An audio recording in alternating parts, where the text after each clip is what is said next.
Hello and welcome back दोस्तों, मैं doctor Hemendra एक बार फिर आप सभी के सामने हाजिर हूँ अपने YouTube channel JJ homeopathic clinic पे। और आज की वीडियो में हम बात करेंगे प्री मैच्योर इजैकुलेशन से ही रिलेटेड एक और ऐसे टॉपिक के बारे में जो कहीं ना कहीं बहुत सारे मेन प्रॉब्लम्स के लिए काफ़ी ज़्यादा रिस्पॉन्सिबल होता है। इसको हम कहते हैं स्पर्मेटोरिया। कुछ लोग इसको धात के रूप में भी जानते हैं और इनवॉलंटरी एमिशन के नाम से भी इसको जाना जाता है दोस्तों। ये मेल्स में इस तरह से होता है कि किसी भी सेक्सुअल एक्साइटमेंट के बिना या किसी भी इरेक्शन के बिना भी अगर आपको स्खलन हो जाता है या डिस्चार्ज हो जाता है, यहाँ ऑर्गेज़म हो ना हो उससे कोई रिलेशन ही नहीं होता दोस्तों। और स्पर्म रिलीज़ हो जाने के बाद उनको बहुत ज़्यादा वीकनेस के सिम्टम्स देखने पड़ते हैं और साथ ही साथ बहुत ज़्यादा पेनफुल इरेक्शन के सिम्टम्स भी इसमें कहीं ना कहीं एसोसिएटेड होते हैं। तो वीडियो को लेके आगे बढ़ते हैं और जानते हैं इससे जुड़े हुए सारे ही कारणों के बारे में भी और इसके उपचार के बारे में भी जानेंगे कि होम्योपैथी में इसको कैसे सही किया जा सकता है दोस्तों। होम्योपैथी में इसके लिए काफ़ी अच्छा इलाज भी अवेलेबल है और साथ ही साथ आप मैनेजमेंट करके इसको परमानेंटली परफेक्टली रिकवर भी कर सकते हैं दोस्तों। इसके कारणों के बारे में बात करें तो यहाँ बहुत सारे कारण हैं जो स्पर्मेटोरिया के लिए रिस्पॉन्सिबल होते हैं। एंजाइटी, डिप्रेसिव चेंजेस की वजह से, या फिर कई बार मोस्ट रिस्पॉन्सिबल कारण के बारे में बात करें तो जो पेशेंट्स बहुत ज़्यादा इन्फ्लेमेटरी चेंजेस यानी कि यूटीआई से या पीआईडी से होकर गुजरे हैं, उन लोगों को ये बहुत ज़्यादा होता है। साथ ही साथ पेट की प्रॉब्लम्स में भी इसकी परेशानी बढ़ जाती है। या अगर अलग से कारण डिस्कस करें तो ये प्रोस्टेट की एक्टिविटीज़ पे भी डिपेंड करता है। जी हाँ, हाइपर एक्टिव प्रोस्टेटिक एक्टिविटीज़ की वजह से भी स्पर्मेटोरिया के चांसेस बढ़ जाते हैं। और कहीं ना कहीं इसमें बहुत ज़्यादा टेम्परेचर चेंजेस यानी कि गट से रिलेटेड कोई भी टेम्परेचर चेंज हो या बहुत ज़्यादा रेकरेंट फेब्राइल सिचुएशंस की वजह से हो, पेशेंट्स में अगर बहुत ज़्यादा सेक्सुअल एक्साइटमेंट हो तो भी इस तरह की सिचुएशंस देखने को मिलती हैं दोस्तों।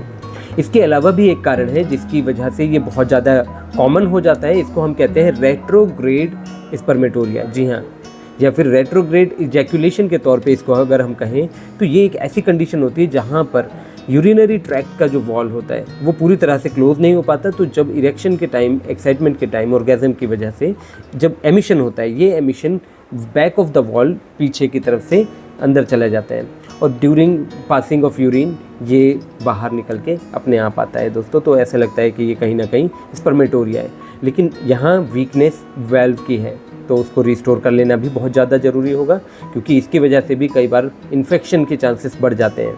और रेस्टोरेशन के लिए आपको बहुत सारे मैनेजमेंट्स मैं आपको बताने वाला हूँ वीडियो में आगे, और साथ ही साथ होम्योपैथिक मेडिसिन के बारे में भी हम बात करेंगे दोस्तों। सबसे पहले बात करते हैं मैनेजमेंट के बारे में। जी हाँ, इसके लिए आपको बहुत सारी चीज़ों का खास ख्याल रखना होगा, क्योंकि इस तरह की सिचुएशन में डाइटरी चेंजेस बहुत ज़्यादा ज़रूरी होते हैं। और अगर इस तरह से कोई परेशानी आपको हो रही है और आप डाइट मेंटेन नहीं कर पा रहे तो बहुत ज़्यादा वीकनेस हो जाने के चांसेस होते हैं, या फिर मसल लॉस या मसल वीकनेस के सिम्टम्स तो आपको कॉमनली देखने को मिलेंगे ही।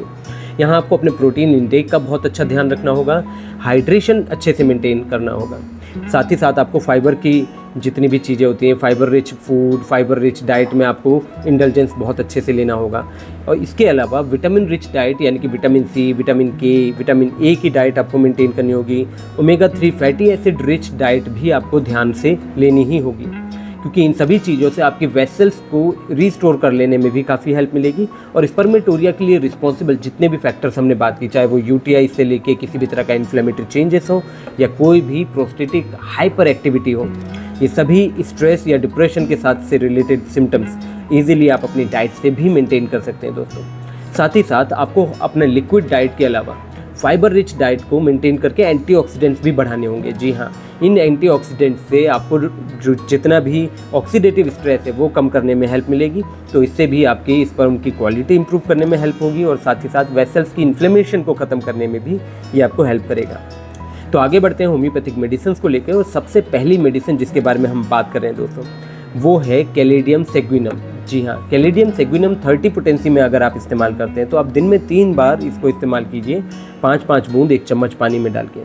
दोस्तों, कैलेडियम सेग्विनम को लेने से आपके जितने भी सेक्सुअल अब्यूज़ के सिम्टम्स हैं या फिर जितना भी आपको इन्फ्लेमेटरी चेंजेस की वजह से या फिर बुखार की वजह से, किसी भी बैकग्राउंड में हिस्ट्री में आपकी बीमारी रही है उसकी वजह से अगर कोई सिचुएशन होती है, ये उन सभी चीज़ों को भी रिकवर करता है। साथ ही साथ तंबाकू या अल्कोहल के अब्यूज़ की वजह से अगर आपको किसी भी तरह का सिम्टम हुआ है, इस तरह की सेक्सुअल एक्टिविटीज़ पे अगर असर पड़ रहा है, तो आप कैलेडियम सेग्विनम इस्तेमाल करके इस चीज़ को रिकवर कर सकते हैं दोस्तों।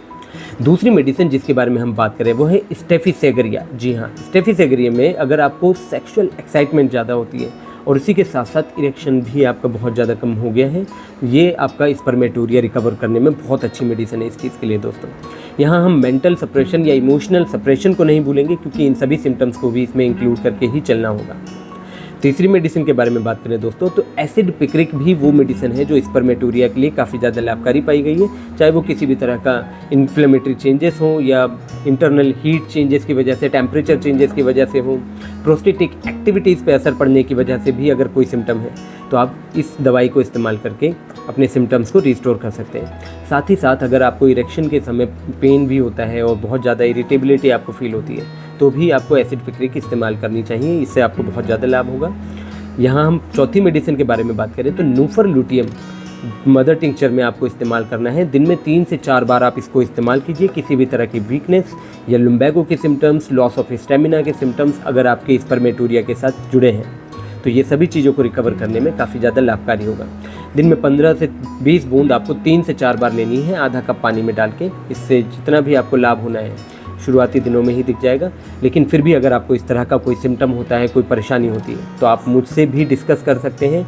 ये सारे ही सिम्टम्स हम प्रॉपरली और कस्टमाइज तौर पे पर्सनली आपके डिस्कस करेंगे और उसके हिसाब से, उसके आधार पे आपके लिए दवाई डिसाइड करेंगे, क्योंकि ये हो जाना बहुत ज़रूरी है दोस्तों। कहीं ना कहीं इसका डायग्नोसिस प्रॉपरली डॉक्टर के थ्रू होना बहुत ज़रूरी होता है, क्योंकि डिफरेंशियल डायग्नोसिस बहुत सारे होते हैं। यहाँ यूटीआई की वजह से, इन्फ्लेमेटरी चेंजेस की वजह से, हिस्ट्री ऑफ इंजरी की वजह से, और साथ ही साथ किसी भी तरह का इमोशनल या मेंटल सप्रेशन की वजह से अगर सिम्टम है तो डॉक्टर ही है जो बेहतर तौर पे आपको ये बता सकता है कि ये बीमारी किस तरह से सही होनी है और क्या समय इसमें लगने वाला है दोस्तों। तो यहाँ मैं अपनी वीडियो को समाप्त करता हूँ और मिलते हैं एक और नए वीडियो के साथ, एक और नए टॉपिक के साथ। तब तक लाइक, शेयर और सब्सक्राइब आप करते रहिए। मुझे कमेंट करके भी ज़रूर बताएं कि आपको मेरी वीडियोस कैसी लग रही हैं दोस्तों। धन्यवाद।